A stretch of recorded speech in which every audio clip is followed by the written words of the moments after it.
Então, vamos aos avisos gerais da casa.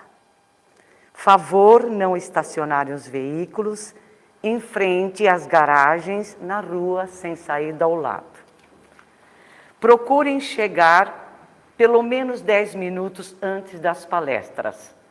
Assinem o caderno de presença na entrada e peguem o cartão numerado para os passes, ou entreguem as fichas de tratamento. Solicitamos que desliguem os celulares e nos desligamos dos celulares. Antes do início dos trabalhos, mantenha-se de preferência em silêncio, em prece ou fazendo alguma leitura edificante. Para isso, existem livros disponíveis para empréstimo no fundo do salão. Informe na entrada se existe alguma dificuldade de acesso às salas de passes devido às escadas, que providenciaremos o passe na saleta de recepção. Aceitamos doações para a nossa campanha do quilo de alimentos de cesta básica, que são entregues no final do mês às famílias assistidas. Não importa a quantidade, o importante é a ajuda. E também tem a campanha agora do agasalho, contamos com a colaboração de todos. Trabalhos abertos ao público. Palestras e passes todas as quartas-feiras às 14h30 e de quinta às 20 horas.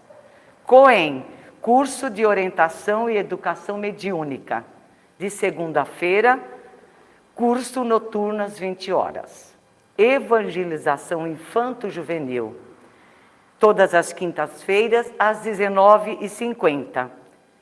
Na faixa etária de 5 a 17 anos. Está de férias e volta em agosto. Então agora, vamos acalmando os nossos pensamentos, os nossos corações, e lembrarmos que estamos aqui numa casa que foi preparada muito para nos receber. E que possamos estar abertos a tudo aquilo que viemos buscar. E com a prece que Jesus nos deixou quando aqui esteve, fazemos a abertura do primeiro trabalho da noite de hoje. Pai nosso que estais nos céus, santificado seja o vosso nome, venha a nós o vosso reino, seja feita a vossa vontade, assim na terra como no céu. O pão nosso de cada dia nos dai hoje, perdoai as nossas dívidas, assim como nós perdoamos aqueles que nos devem. Não nos deixes cair em tentação e livra-nos, Senhor, de todo o mal. Que assim seja, graças a Deus e graças a Jesus. Uma boa palestra a todos.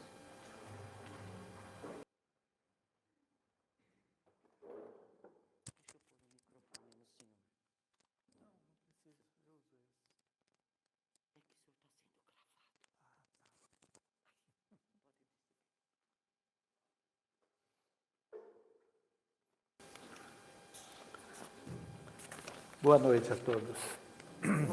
Eu vou ler aqui uma prece, que aliás é muito conhecida. Talvez tenha uma ou duas pessoas aí que talvez não conheçam, né? Eu penso que sim, talvez nenhuma. Vamos falar sobre Cáritas, acho que todo mundo conhece, é prece de Cáritas. Deus nosso Pai, é só para vocês prestarem bem atenção no texto, e ver a beleza do texto dessa prece, tá? Deus nosso Pai, que sois todo poder e bondade, dai força àquele que passa pela provação, dai luz àquele que procura a verdade. Onde no coração do homem é compaixão e a caridade. Deus, Dai ao viajor a estrela guia, ao aflito a consolação e ao doente o repouso. Pai, dai ao culpado o arrependimento, ao espírito a verdade, à criança o guia e ao órfão o pai. Senhor, que vossa bondade se estenda sobre tudo que criastes. Piedade, Senhor, para aquele que não vos conhece e esperança para aqueles que sofrem. Que a vossa bondade permita aos Espíritos Consoladores derramarem por toda parte a paz, a esperança e a fé. Deus, um reflexo, uma centelha do vosso amor, pode abrasar a terra. Deixa-nos beber na fonte da vossa bondade fecunda e infinita, e todas as lágrimas secarão, todas as dores se acalmarão. Um só coração, um só pensamento subirão até vós, como um grito de reconhecimento e de amor. Como Moisés sobre a montanha, nós vos esperamos de braços abertos, ó poder, ó bondade, ó perfeição, e queremos, de alguma forma, merecer a vossa misericórdia. Deus, dai-nos a força de ajudar o progresso, a fim de subirmos até vós. Dai-nos a caridade pura, dai-nos a fé e a razão. Dai-nos a simplicidade que fará de nossas almas o espelho em que deve refletir a vossa imagem. Muito bonita, não é? Então, ela foi psicografada no Natal, no dia 25 de dezembro de 1873, em Lyon, na França, no interior da França, quando então Kardec ainda estava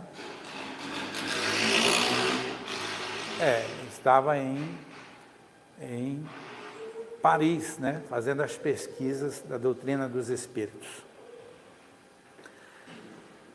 Ela foi psicografada por uma médium que não participava do trabalho diretamente com Allan Kardec, mas ela participava de um grupo espírita de Lyon e de Bordeaux, de forma que essa psicografia foi feita lá em Lyon, nesse grupo espírita, em que ela escreve uma carta através de uma médium que era chamada Madame W. Corel. Era uma médium que Kardec possivelmente naquela época não conhecia.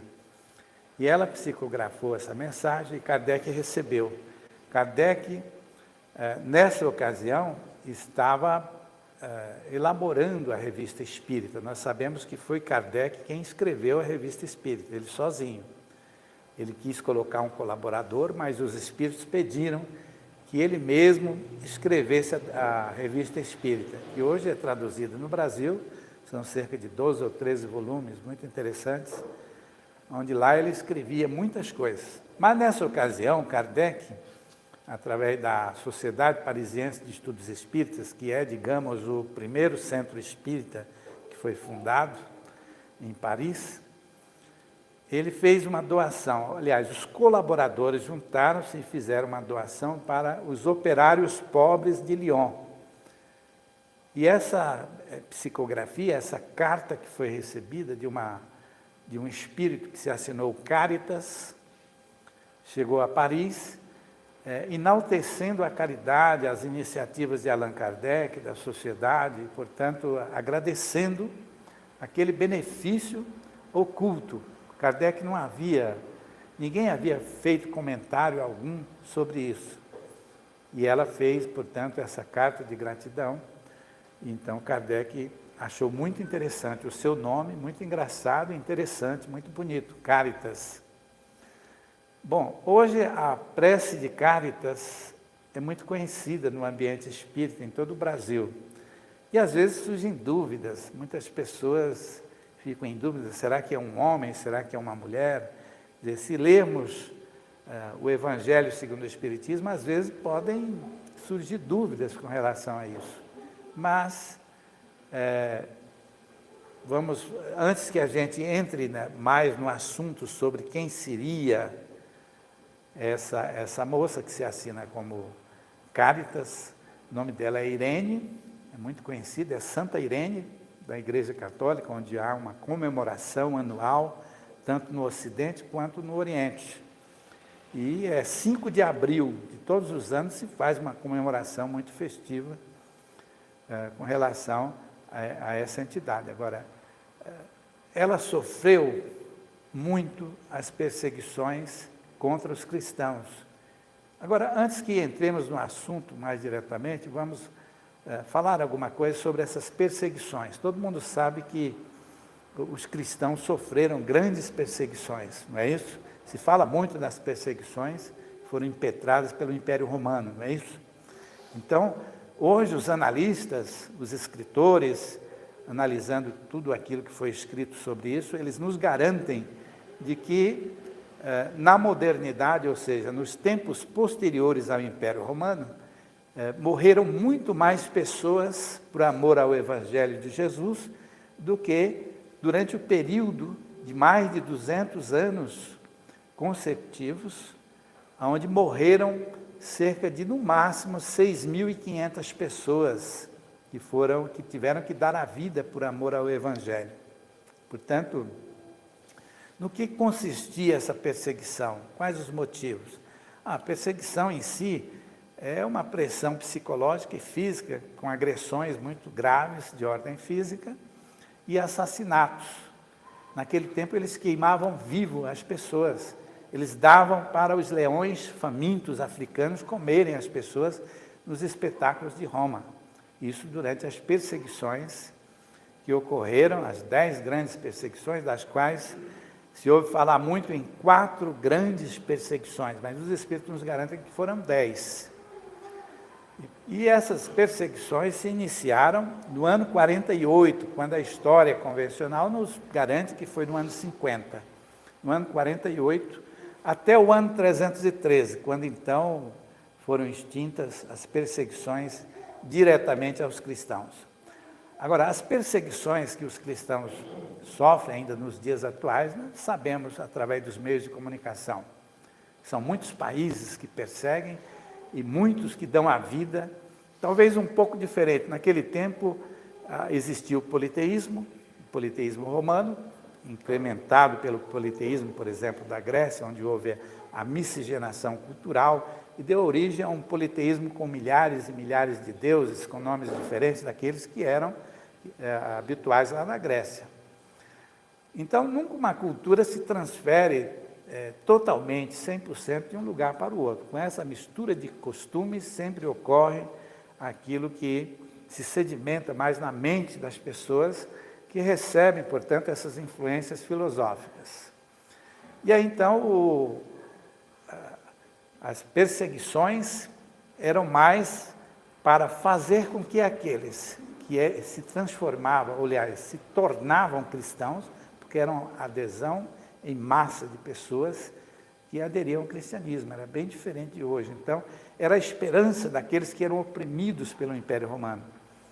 Então, havia uma pressão muito grande daquelas adesões em massa com aqueles que ainda cultuavam a ideia do politeísmo, que tendia a se enfraquecer. E nessas prisões que eram realizadas, eles faziam com que a pessoa tivesse que abjurar da sua fé para ganhar a vida. E ter ainda que praticar os rituais do politeísmo e queimar os livros que eventualmente tivesse sobre a doutrina cristã. Na verdade, as mortes que ocorrem hoje, mais pelo ódio, em função dos extremismos religiosos que ocorrem, principalmente daqueles que têm religiões que são os muçulmanos ou religiões descendentes do muçulmano, em grande parte hoje. Temos na Índia, temos no Oriente Médio, em vários países africanos, nós sabemos que morrem muitas pessoas. E hoje sabemos que os cristãos continuam sofrendo muito, em muitas regiões do mundo. Graças a Deus nós estamos num país onde temos orgulho de dizer que somos cristãos, que trabalhamos nessa ou naquela instituição, que se for possível até nós daríamos, muitas pessoas falam isso, daria a vida por amor ao Evangelho de Jesus. Na verdade, hoje os Espíritos nos ensinam de que é muito mais importante trabalharmos 30, 40 anos, algumas dezenas de anos como espíritas, na prática do bem, da caridade, que é o lema da doutrina espírita, do que dar simplesmente a vida por amor ao Evangelho. Então nós teríamos que comentar algo para se entender melhor esse assunto. Mas isso é falado pelo nosso irmão Emmanuel, através da psicografia de Francisco Cândido Xavier, porque ele mesmo confessa que tem muita vontade e esperança ainda de dar um dia a vida por amor ao Evangelho de Jesus. E Jesus nunca lhe proporcionou esta oportunidade, mas ele é um grande trabalhador. E depois afirma que é melhor trabalharmos, realizar a prática do bem. A morte, Deus nos fez de tal maneira que dentro de poucos minutos, se nos faltar o oxigênio, nós perdemos a consciência. E, portanto, nem sempre, dependendo do tipo de morte, dos motivos, dos sofrimentos que antecedem a morte que eventualmente teríamos que sofrer nesse sentido, faria com que houvesse uma justificativa. Daí, portanto, ele diz que é melhor trabalharmos, fazermos o bem, a caridade, por algumas dezenas de anos, do que dar a vida por amor aos ensinamentos do Cristo. Portanto, como eram esses sofrimentos? Eram terríveis, eram muito grandes, as perseguições, as torturas no passado. E como começou esse sofrimento dos cristãos? Começou em Jerusalém. Depois da morte de Jesus, já no ano 34, Pedro com a sua esposa, filhos, ele se juntou com Filipe, também com as suas filhas, Tiago menor, e outros companheiros venderam seus bens, compraram uma casa simples na estrada de Jope, que era uma estradinha no subúrbio de Jerusalém, que ligava Jope ao Mediterrâneo. E ali então, no subúrbio da cidade de Jerusalém, se erguia a primeira igreja cristã do mundo, que era a Igreja do Caminho. Então eles foram à cidade e recolheram 49 enfermos e estavam cuidando destes enfermos no ano 34. Aquilo era objeto de admiração do judaísmo, dos fariseus, porque eles não pregavam ainda o Evangelho. Em certa ocasião, já no final do ano, aparece um jovem chamado Estevão, que foi recolhido no Mediterrâneo enfermo, e foi para a igreja e lá foi curado. Depois da cura, ele teve a notícia do Evangelho de Mateus, que já circulava na igreja. E ele ficou empolgado, porque aguardava notícias do Cristo. E se surpreendeu porque o Cristo já havia vindo ao mundo, já havia nascido, já havia disseminado a luz dos seus ensinamentos e já havia retornado para o mundo espiritual. E começam as pregações de Estevão. Saulo de Tarso, que era o jovem, com cerca de 29 anos, na época, revoltado, foi até a igreja, conheceu o jovem Estevão, desejou que ele viesse para o judaísmo, porque o seu sonho era fazer com que a hegemonia do judaísmo se estendesse por todo o mundo. Não conseguiu. E como juiz de um feito, ele condenou Gesiel à morte. E, em seguida, recebeu cartas de habilitação e promoveu uma grande devassa em Jerusalém. Então foram muitas famílias destruídas, famílias com pessoas que se retiraram da cidade de Jerusalém. Enfim, ele promoveu o grande sofrimento aos cristãos já naquela época. Foi, algum tempo depois, até a cidade de Damasco. Ele foi para a cidade de... ele foi para Damasco. Damasco era uma cidade em que ele ia, naturalmente, atrás de um senhor chamado Ananias, que havia convertido a sua esposa ao cristianismo. E ele viu Jesus às portas de Damasco. Ele viu Jesus lhe aparece: Saulo, por que me persegues? E ele muda, então, a partir daquele instante, o rumo das suas convicções. Ele inverte o sentido das suas convicções e se transforma no grande apóstolo dos gentios, que durante 30 anos consecutivos, a partir da ilha de Chipre, ele começa a pregar o Evangelho com alguns companheiros e vai até a região de Tortosa, na Espanha, e no ano 64 é condenado à morte. Então ele foi um grande experimentador dos sofrimentos que experimentou, porque aonde chegava ele teria que se dirigir em primeiro lugar para a sinagoga. Já havia uma dispersão imensa dos judeus. Em todo lugar tinha sinagoga, e ele teria, porque no Evangelho de Mateus, lá está escrito de que seus irmãos de raças deveriam receber em primeira mão a palavra do Evangelho. Ele ia, fazia as suas pregações e quase sempre Jesus era achincalhado nessa igreja. E ele, com uma mente poderosíssima, segundo o autor do livro, Paulo Estevão, que é o Emmanuel, diz que ele raciocinou e rompeu com o Evangelho, com o texto do Evangelho. Ora, se o Evangelho é para a humanidade inteira, por que em primeira mão ele terá que se dirigir àqueles que não aceitavam o Evangelho? Então os judeus se transformaram nos grandes inimigos, e ele teve que ir até Jerusalém na sua última viagem, na sua terceira viagem, e lá onde ele foi humilhado. E se não tivesse se deixado humilhar, teria sido morto, certamente. Mas depois foi preso e no ano 64 foi decapitado em Roma. Bom, esta foi a primeira fase dos grandes sofrimentos e perseguições aos cristãos. Depois, no ano 48, Nero, que já era o imperador romano, que era um elemento excêntrico, diferente, talvez com transtornos mentais, segundo o autor do livro, ele começa a perseguir os cristãos. Mas ele percebe que já há um ódio do povo politeísta contra os cristãos. Os deuses do Império Romano, do politeísmo romano, eram vingativos. E eles também achavam que o Deus dos cristãos era igualmente vingativo. Então, uma chuva intensa, uma tempestade, qualquer coisa que acontecesse, a culpa era dos cristãos. E ele incendeia Roma no dia 16 de junho do ano 64 e encontra nesse ódio do povo as pessoas que seriam responsáveis pelo incêndio. Então ele passa a acusar os cristãos e na inauguração do grande circo, no final do ano, que já no ano 64, Paulo de Tarso, após as comemorações, naquela madrugada inesquecível, ele portanto, decapitado em Roma. Mas os cristãos sofreram muito. Quantidades imensas de cristãos eram conduzidas à inauguração do novo circo após o incêndio de Roma, 3 meses após o incêndio, dia 16 de junho do ano 64, lá pelo mês de dezembro, já estava repleto de cristãos que seriam devorados pelos leões famintos africanos que eram preparados especificamente para isso.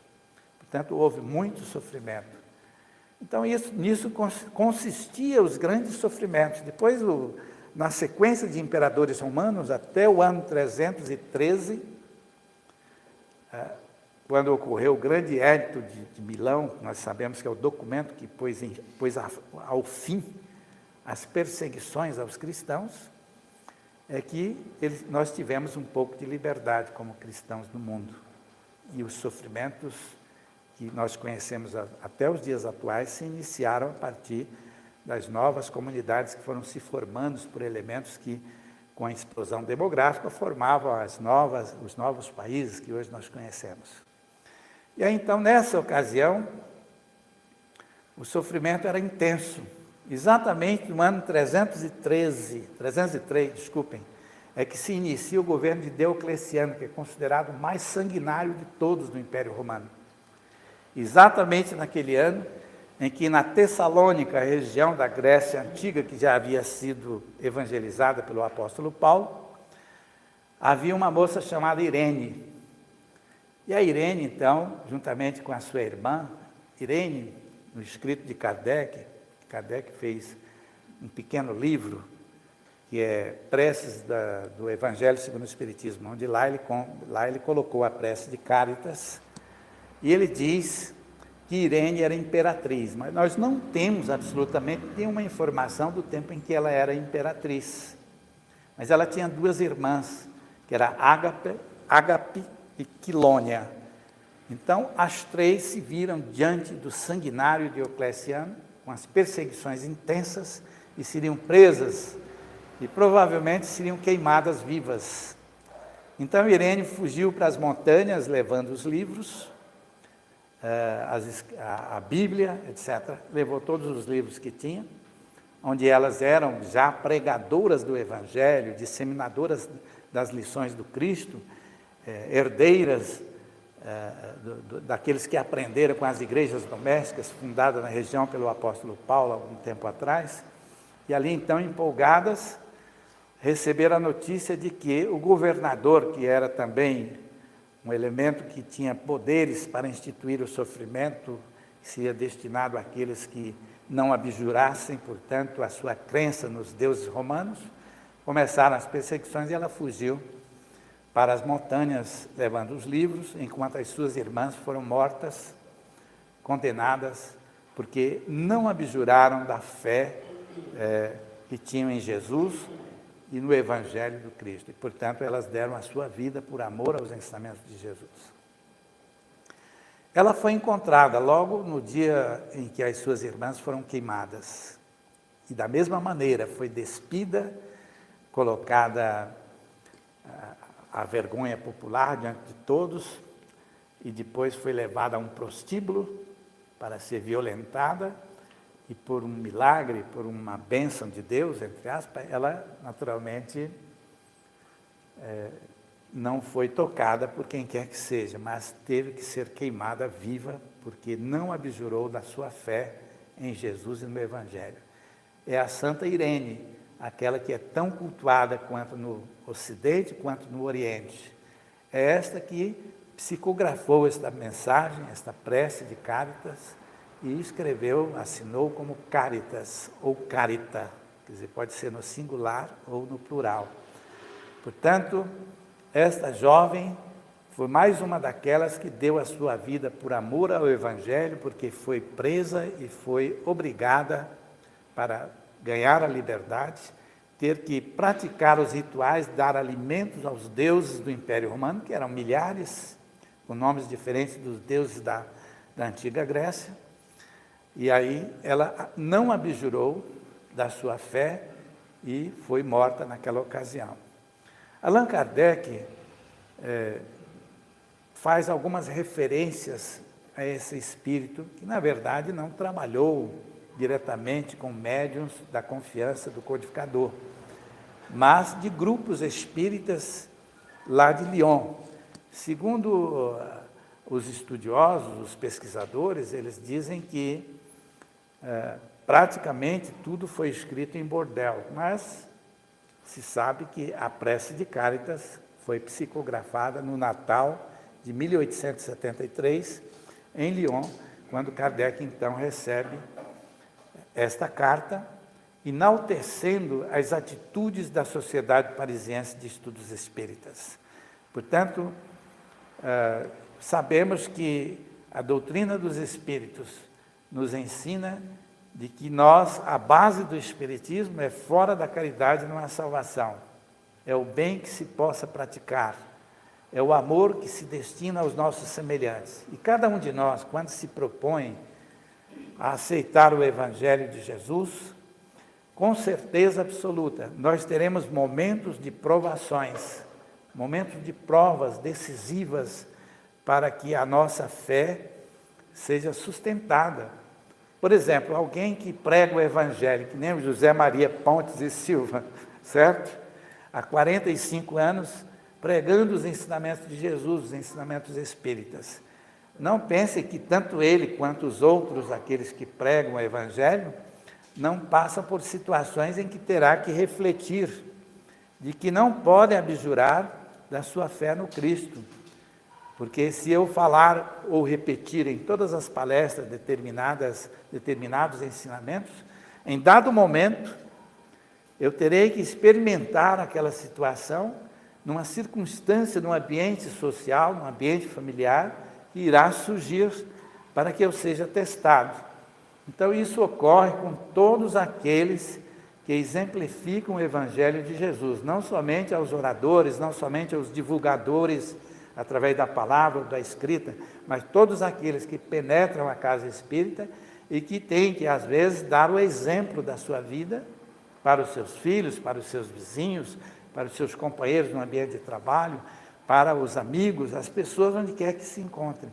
Então, todos nós devemos ser grandes observadores, é um ensinamento dos Espíritos, para que essas observações não sejam para objeto de críticas ou de certas maldades que nós praticamos no relacionamento humano, mas sim para auxiliar a nós mesmos e auxiliar os nossos semelhantes em situações difíceis. Estejamos sempre atentos, porque todos nós, os espíritas, compomos uma comunidade que tem que inserir e cristalizar em sua mente uma série de fatores de grande importância que irão caracterizar a personalidade do espírita. Portanto, o espírita é aquele que não será reconhecido, principalmente o espírita do futuro que se aproxima, não será tão somente aquele que se diz espírita, aquele que frequenta a casa espírita, aquele que faz algo em benefício do próximo, do semelhante, mas aquele que essencialmente guarda consigo a personalidade espírita. Então, como é importante, a religião dizem que é um rótulo. Sim, em muitos casos é um rótulo, porque o que vale é que tenhamos a vontade de fazer o bem. E para fazer o bem, nós precisamos automatizar a prática do bem, não se faz por acaso. Então, se nós já temos a prática da caridade, a prática do bem automatizada, cristalizada em nossa mente, automaticamente nós iremos fazer o bem.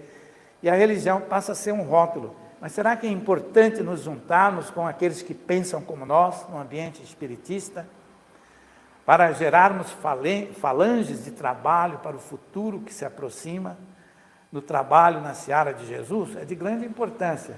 É de importância a fim de que gere-se uma personalidade entre os elementos que possa ser a identidade do espírita, aquele que não seria reconhecido tão somente por outro espírita, mas que seria reconhecido por todos no ambiente da sociedade humana. Então, para isso é necessário que haja convivência, para isso é necessário que haja um estudo constante, para isso é necessário de que aprendamos a nos esforçar, porque o mérito do cristão não é tão somente pelo ato de bondade que ele pratica, mas pelas dificuldades que enfrenta no ato em que irá praticar.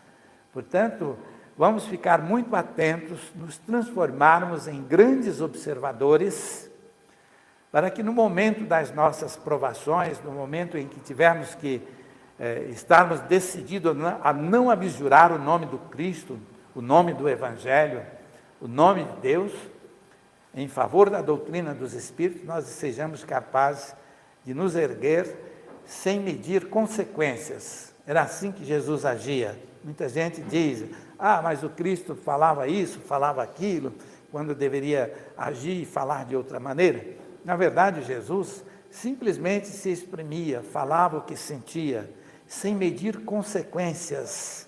Daí porque ele foi crucificado, porque ele poderia ter se libertado da crucificação, e os Espíritos dizem que ele poderia ter se livrado dos seus inimigos com uma única palavra, bastava uma palavra. No entanto, ele não realizou isto porque percebeu que a vontade de Deus é que tudo acontecesse como se ele fosse uma outra criatura qualquer no mundo, portanto, submetido a tudo que qualquer ser humano se submeteu.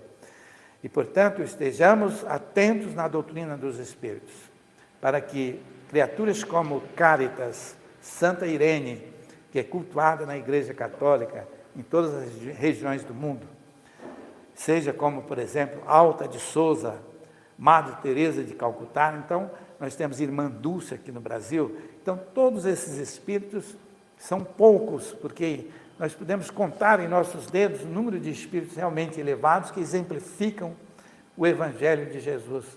E, portanto, que eles sejam aqueles espíritos que sirvam para nós de modelo, para que, através do nosso esforço pessoal, nós venhamos a colocar em prática os ensinamentos de Jesus.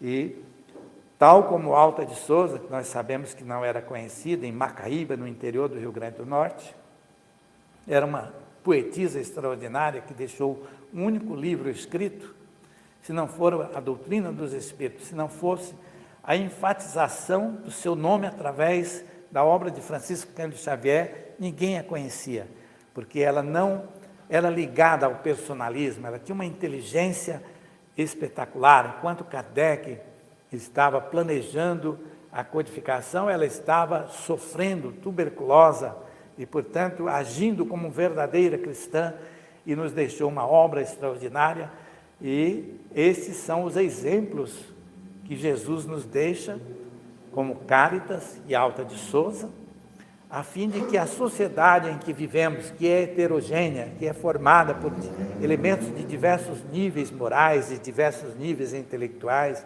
de diversas maneiras de agir, uns agem desta maneira, outros agem daquela outra maneira. Isso é uma atividade do mundo espiritual. O mundo espiritual é quem prepara as comunidades, é quem prepara as grandes ou as pequenas cidades, é quem prepara quem irá ou não se reencarnar neste ou naquele lugar. Então, a preocupação do espírita não deve ser semelhante às preocupações do homem da sociedade comum, mas sim aquele que estuda e sabe que estamos submetidos à administração divina, à administração do Cristo, e, portanto, estejamos sempre otimistas, sempre prontos para afirmar a nossa fé, para nunca abjurar do nome de Jesus, que Cáritas, sem dúvida alguma, continuará para sempre no ambiente espiritista, no nosso ambiente, servindo de exemplo para todos nós, os espíritos da atualidade. Muito obrigado a todos. Tá? Vamos então fazer a nossa prece. Em primeiro lugar, fazer vibrações pedindo a Deus, o nosso Criador, que abençoe a todos os nossos irmãos que sofrem, todos aqueles que experimentam as maiores necessidades. Então vamos nos lembrar de uma mensagem muito bonita de Meimei, quando ela diz, num trecho da sua mensagem, quando nós gritamos o nome Jesus, Jesus, de repente escutamos uma voz que diz, me chamaste, eu estou aqui. E lançamos o nosso olhar e enxergamos Jesus no meio dos necessitados. Portanto, o cristianismo nos convoca para que venhamos a nos doar em benefício daqueles que sofrem mais do que nós, que são os nossos irmãos, necessitados de tudo, que se encontram no seio de todas as cidades do mundo. Que eles sejam abençoados por Jesus e tenham oportunidades novas, como sempre nós estamos tendo, do nosso encontro com os seus ensinamentos. Vamos também fazer uma prece de encerramento, aquela prece que Jesus nos ensinou.